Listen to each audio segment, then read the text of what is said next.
Olá, meus amigos. Continuando o tema prognóstico, vamos conversar sobre os 5 tipos prognósticos, que é a proposta de entendimento a partir da pesquisa que eu fiz com pacientes com câncer. Eu estava dizendo para vocês que as duas perguntas principais foram: como é que você lidou com a situação mais difícil da sua vida e qual o aproveitamento que você fez da maior oportunidade que você teve.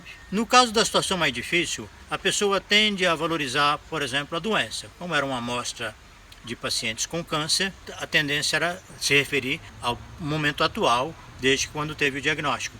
Mas buscando um pouco mais, então, no passado, afloram as situações que aí sim você pode estabelecer um vínculo com a doença.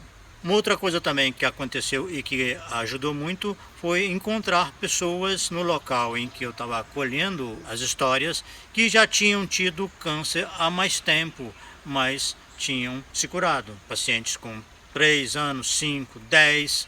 E eu incluí então na pesquisa, o que aumentou o leque e permitiu fazer mais deduções a partir disso. Então vejam bem, os 5 tipos nós podemos dizer que são o muito favorável, o pouco favorável, o incerto, o pouco desfavorável e o muito desfavorável.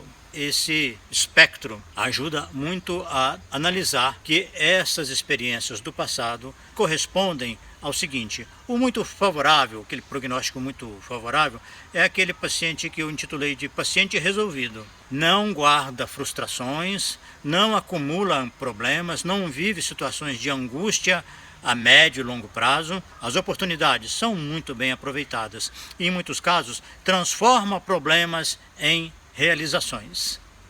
Esse paciente demonstrou solidariedade importante em relação a questões fundamentais da sua própria vida. O paciente seguinte é o pouco favorável, esse é o tipo residual e que tende a resolver os conflitos, mas demora. Por exemplo, uma frustração afetiva leva 10, 20 anos para ser resolvida. A pessoa vai tocando adiante os seus objetivos, alcançando vitórias, mas essa pendência fica acumulada. O que transparece mais nesse caso é a resiliência. Terceiro tipo é o estagnado, é aquele paciente que os problemas não se resolvem. O aproveitamento das oportunidades também não existe, é uma coisa neutra. Ele não tem prejuízo, mas também as vitórias, as conquistas são muito pequeninas, muito precárias. Nesse grupo transpareceu mais a carência, as pessoas que ficam batalhando, multiplicando situações, mas no íntimo são movidas pela mesma carência. Fracassou um relacionamento, vai para o seguinte, carente do mesmo jeito. O que essa pessoa consegue é mais ou menos a mesma coisa. Então é uma sucessão de fracassos, porque a pessoa continua no mesmo patamar. Em seguida, quarto tipo é o tipo denominado progressivo. Os problemas não só persistem, mas eles se agravam. Tem um relacionamento ruim, então não resolve, não melhora aquilo, não arrasta até um dia chegar a melhorar, não fica do mesmo jeito, mas a situação piora. O relacionamento que era ruim tende a ser agressivo, a ter traições, aí vem um alcoolismo que se sobrepõe a isso e a pessoa às vezes pode até ter algum sucesso na sua vida profissional.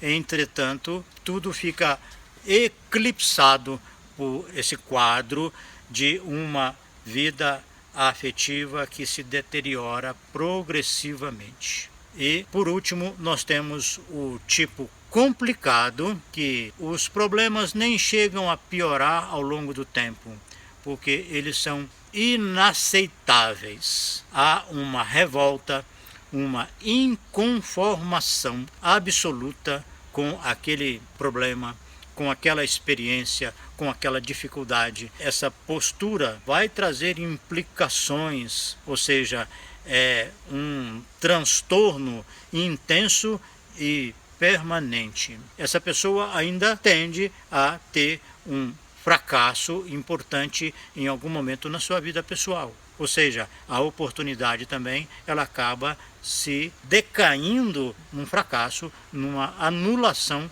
completa, com prejuízos em decorrência disso. Dessa forma, nós podemos ver que se o tipo resolvido é aquele que resolve de pronto favoravelmente, o tipo complicado é aquele que esmaga qualquer possibilidade de solução, porque é insuportável, é inadmissível aquela situação, aquela experiência. Nós temos como exemplo do tipo resolvido aquele rapaz de 18 anos que tinha 6 irmãos, a mãe ficou viúva, o pai faleceu nessa fase, e ele já cuidava do pai, que era alcoólatra, e cuidava de uma forma bem-humorada, brincando com o pai, que ele não podia beber daquele tanto, mas ia lá, pegava o pai caído na rua, levava para casa, e dizia assim: eu sou abençoado porque eu cuidei do meu pai desse jeito. Ele não só fez isso, como quando o pai faleceu, ele cuidou da mãe e dos irmãos. Trabalhava dia e noite para ninguém passar fome. Aos 25 anos ele se casou. Ele disse que cuidou de 2 famílias, da dele com a esposa e da mãe com os irmãos. Dessa maneira você vê aí uma solidariedade, um altruísmo e uma propensão a resolver as dificuldades sem valorizar problema, sem esticar mágoa, sem acalentar decepção. No outro extremo nós temos uma paciente de 35 anos que foi diagnosticada com um câncer de mama, metástase já pulmonar, e na região do pescoço e do couro cabeludo. A história dela diz que na infância o pai era alcoólatra e a família passou muita dificuldade. Às vezes o pai colocava todo mundo para fora de casa para ficar sozinho e eles se espalhavam pela vizinhança. E em situações difíceis, mesmo em casa, a vizinhança que dava comida para eles. Passou o tempo e a vida foi adiante e a primeira filha era a portadora de paralisia dos membros superiores. Ela disse que achava que ia enlouquecer. Era um sofrimento insuportável. Ela não dava conta de lidar, de absorver isso como um fato da sua própria vida. A menina foi crescendo e as pessoas perguntavam: ela é aleijada? A própria menina ajudava a mãe a entender, dizendo assim: mas eu sobrevivi, tá?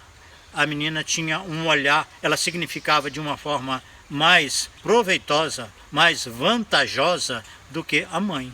Isso mostra a diferença na prontidão da resposta no resolvido e na prontidão do fracasso de forma intensa para experiências mais importantes. Então, se você olhar o passado de um paciente e analisar essas situações, você vai ter um bom parâmetro, porque esse paciente resolvido tende a produzir uma enfermidade que vai se curar espontaneamente ou que vai encontrar um tratamento qualquer que vai ajudá-lo a curar-se. Caminhando para o outro extremo, não tem solução. O caso já aparece grave, é um AVC que acontece com sequelas, é uma fratura que tem exposição dos ossos, ou seja, a doença já se manifesta complicada e não na versão simples, como é o resolvido, e essa classificação vai se distribuindo ao longo dos tipos intermediários. Em resumo, muito bem resumido, é isso que eu gostaria de falar para vocês sobre o prognóstico baseado na história de vida e convidar vocês para estudar o tema com mais calma no livro História de Vida e Prognóstico. Um abraço, muito obrigado.